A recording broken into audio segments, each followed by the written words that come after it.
हरे कृष्णा। आप सभी भक्तों को मेरा दंडवत प्रणाम।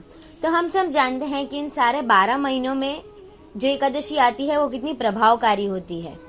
तो सोचिए कि कार्तिक मास में आने वाली एकादशी कितनी कल्याणकारी होगी, क्योंकि हम सब जानते हैं कि सारे 12 मासों में से सबसे ज्यादा पावरफुल माह कार्तिक मास का होता है, क्योंकि कृष्ण भगवान ने इसी माह में सबसे ज्यादा अपनी लीलाएं की थी।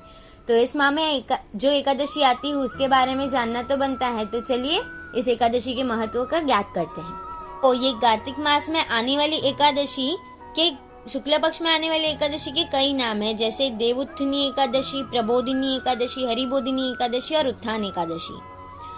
तो ये एकादशी कितनी मंगलमय और कल्याणकारी है वो हम एक पद्म पुराण में दिए गए सुंदर कथा द्वारा जानते हैं।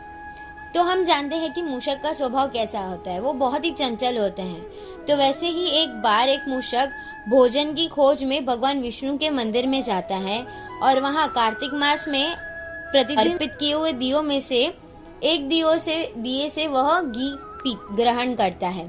परंतु वह घी पीते पीते वहाँ एक बाती थी जो जल रही थी और वो उसके दांतों बीच फंस जाती है और उस बाती के गर्माहट के कारण वह भगवान विष्णु के समक्ष ऊपर नीचे उछलने कूदने लगता है बाती के साथ, और वहीं उसकी मृत्यु हो जाती है।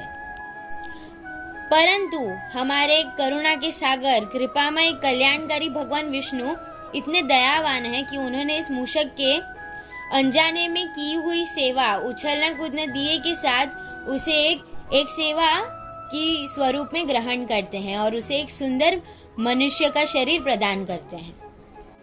तो देखा आपने, एक पशु की अनजाने में की गई सेवा उसे 84 लाख जन्म के चक्कर से निकाल के सीधा मनुष्य का रूप दे सकती है। तो सोचे, यदि हम मनुष्य भगवान की सारी श्रद्धा भावना से उनकी पूजा अर्चना करते हैं तो हमें क्या क्या फल प्राप्त हो सकता है।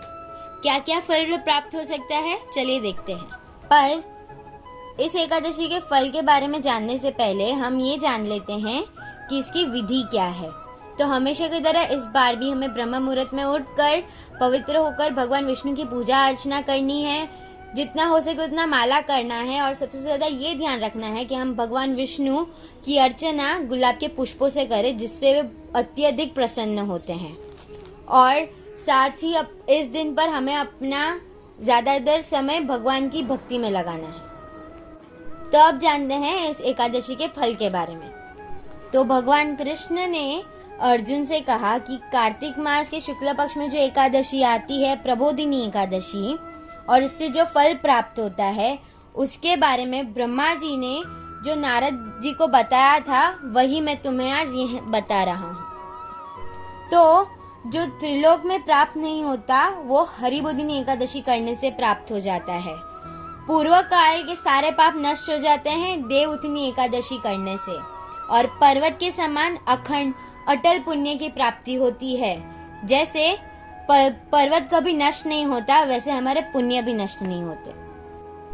पितृ विष्णु लोक को गमन करते हैं उत्थान एकादशी करने से, और जैसे मैंने आपको बताया था कि भगवान विष्णु की अर्चना गुलाब के पुष्पों से करनी चाहिए। तो विष्णु भगवान गुलाब के पुष्पों से इतने प्रसन्न होते हैं कि वो उस व्यक्ति को धनवान, योगी, इंद्रियों को जीतने वाला और अनंत सुख प्रदान करते हैं। तो ये उत्थान एकादशी आ रही है 15 नवंबर को मंडे को, और इसका पारायण टाइम है उसके नेक्स्ट दिन जो है 6:46 AM से लेकर 8:06 AM तक। तो आप सभी से प्रार्थना है कि आप इस एकादशी का पालन कीजिए श्रद्धा भक्ति प्रसन्नता के साथ। धन्यवाद। हरे कृष्णा।